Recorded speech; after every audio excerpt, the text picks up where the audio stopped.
Olá, salve, salve! Estamos chegando com mais uma edição do podcast a mesa redonda do GE. Comigo, André Rizek, com Paulo Vinícius Coelho e com Luiz Roberto. Diga lá, PVC. Tudo novo no futebol brasileiro e na sala do podcast, Rizek e Luiz. Mas indo para o futebol, neste 7 de março de 2022, eu queria fazer uma provocação, uma reflexão com vocês. Quem está jogando bem nesse começo de temporada? Já estamos em março, comecinho, mas quem está jogando bem? O Fluminense, que tem 11 vitórias seguidas, que ganhou todos os clássicos que disputou, as 2 partidas de Libertadores que fez. O São Paulo, que ganhou os 2 clássicos, que está crescendo de produção, que dominou boa parte do jogo contra o Corinthians.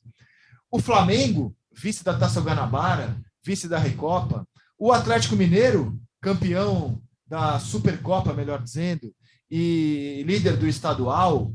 Quem está jogando bem? Tem alguém jogando? O Palmeiras, campeão da Recopa e a melhor campanha do estadual mais forte do país. Tem alguém jogando bem, Paulo Vinícius Coelho, até este 7 de março de 2022? Eu acho que não tem nesse momento o melhor time do Brasil. Quer dizer, o melhor time do Brasil a gente vai voltar para o ano passado, que foi o Atlético. Mas vou colocar numa ordem que me parece a mais adequada nesta semana. A melhor banda de todos os tempos da última semana é a música do Titãs, né? Para mim é o Palmeiras. Ainda que o Palmeiras tenha dificuldades, como, por exemplo, dos 19 gols da temporada, 10 foram de bola parada, o que indica que o Palmeiras tem uma dificuldade de entrar nas defesas mais fechadas, que não é uma dificuldade exclusiva do Palmeiras. O Flamengo teve dificuldade no ano passado, aquele jogo contra o Cuiabá, o Atlético muitas vezes ganhou jogos sofrendo contra o próprio Cuiabá no ano passado, quando estava muito bem. O São Paulo é um time que, quando tem a posse de bola, tem mais dificuldade, mas acho que das últimas semanas, o Palmeiras foi o time que mostrou maior evolução. O Flamengo, incrivelmente, está um time chato de se ver jogar. Ontem, no Twitter, depois de eu falar isso no Troca de Passes, um internauta, um telespectador, entrou no Twitter, na minha mensagem direta, e disse assim: você xingou meu time. Eu não xinguei ninguém, não falei mal de ninguém. Não, você falou que o meu time é chato.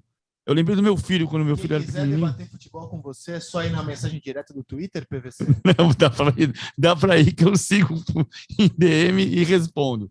Eu lembrei do meu filho, quando era pequenininho, ele tinha uns 3 anos de idade, ele foi no ortopedista, e o ortopedista virou para a Adriana, minha mulher, mãe do João Pedro, e disse assim: é que ele tem o pé um pouco chato. E o meu filho virou e falou assim: meu pé não é chato! O Flamengo é um time que não está agradável de ver jogar, como historicamente era. Surpreendentemente, neste momento, não vai ser assim a temporada toda, o Flamengo está um time insosso, um time sem graça. Luiz Roberto. Então, eu entro, né? Posso entrar nessa? Posso entrar nessa? E eu já te mando essa pergunta também. Quem é que está jogando bem nesse 2022? O diagnóstico do PVC é corretíssimo do ponto de vista do Palmeiras. Eu não tenho zero dúvida. Por sinal, o Palmeiras, claro, teve o Mundial, o Palmeiras se preparou para isso. Talvez o time esteja mais polido do que os outros, digamos que são aqueles que vão brigar pelos títulos, né? E Flamengo e Atlético passam por transformações nas suas ideias de jogo, nas suas comissões técnicas, etc. e tal. E o Fluminense, que você citou, é um time que refez o seu elenco, contratando jogadores muito experientes, né? Felipe Melo, William Bigode, etc., e tem conseguido vitórias importantes, mas dentro do que é possível para o Fluminense, né? Não vou esperar um Fluminense nos encantando. Entretanto, o Palmeiras ele joga dentro de uma proposta que o consagrou. Então, o Palmeiras é o time que mais corresponde à nossa expectativa. Aí você me pergunta, mas está longe de ser um time encantador, mas o Palmeiras em nenhum momento foi encantador. O Palmeiras é competitivo, né? O Palmeiras do Abel é competitivo. Então temos o Palmeiras. E em relação ao Flamengo e ao Atlético Mineiro, eu acho que o Atlético, o turco, tem feito mais ou menos aquilo que o Cuca fazia no time, né? Do ponto de vista do sistema tático, das valências dos jogadores. Então a gente tem um Galo que é muito consistente. No teste mais importante do ano, que foi o jogo da Supercopa, o time, embora não tenha dominado o jogo, fez uma partida muito competitiva, e o Flamengo, que passa por um processo de transformação, porque, gente, o Paulo Souza tem feito experiências, são 10 jogos, ok, é preciso ter paciência, Sim, mas ele já deve ter conclusões, porque Everton de ala pela esquerda não funcionou. Já foi um tempão. Não adianta. Ele está mutilando o futebol do Everton Ribeiro e o Everton provavelmente vai daqui a pouco reclamar disso, porque isso pode sacrificá-lo de Copa do Mundo. Ele vinha sendo convocado sistematicamente pelo Tite. O posicionamento de Gabigol e Bruno Henrique é diferente do habitual. Então nós temos um Flamengo muito diferente. E aí eu vou ao encontro do que o PVC está dizendo. O Flamengo, não é que ele perdeu o encantamento ainda.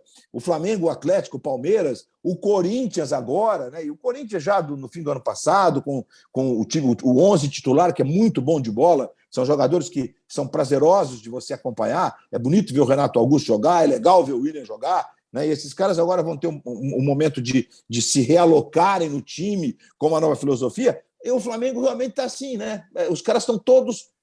Eu não vou radicalizar, dizer que eles estão todos abaixo, porque contra o Atlético e contra o Botafogo, embora o jogo do Botafogo tenha que se dar um desconto, que o Botafogo está completamente desconexo, né? O Botafogo ou corre atrás da montagem de um time, ou o Botafogo, não sei, vai entrar em crise rapidinho. Porque o jogo Flamengo e Botafogo era para ter sido 8, 9, 10. O Flamengo teve um domínio, parecia um time profissional de Série A contra um time amador. Isso se configurou na rodada seguinte com o Botafogo tomando 5 da Portuguesa. Então nós temos um Flamengo que teve alguns bons lampejos do trabalho do Paulo Souza. Por que do trabalho do Paulo Souza? Porque o time funcionou em 3 sistemas táticos diferentes contra o Atlético. Ah, não ganhou, empatou, mas fez um grande jogo. Deu sintomas de que podia ser um time que ainda ia nos provocar encantamento. Só que nas últimas 2, né, na vitória de ontem contra o Vasco e o empate na rodada anterior no Campeonato Estadual, embora tenha dominado amplamente, criado uma profusão de chances, o goleiro foi o melhor em campo. Ontem nem teve isso, né? Aliás, o Thiago Rodrigues falhou, na minha opinião, no gol do Arrascaeta. Um gol bonito e tal, mas era uma bola defensável, a bola que o Everton defende, né? Como o Santos falhou na Recopa Sul-Americana no meio de semana, no jogo contra o Palmeiras, enfim. Temos aí uma discussão para se implementar sobre os goleiros. Então, Zé, que eu acho que a reflexão mais legal que o PVC está fazendo, ela tem que ser feita mesmo. E acho que está na hora. O Paulo Souza vai ter que ter muito cuidado na agilidade que ele quer implementar as suas ideias. O Flamengo não vai esperar além do Campeonato Estadual. Não vai esperar. Ou o Flamengo entra nos trilhos, ou os testes surtam, né, digamos, o futebol melhor, o efeito que ele está pensando, que esses testes tragam esses efeitos, ou então ele vai ter que voltar atrás e devolver os caras para suas posições, porque não está funcionando como, acho, a nação rubro-negra estava esperando.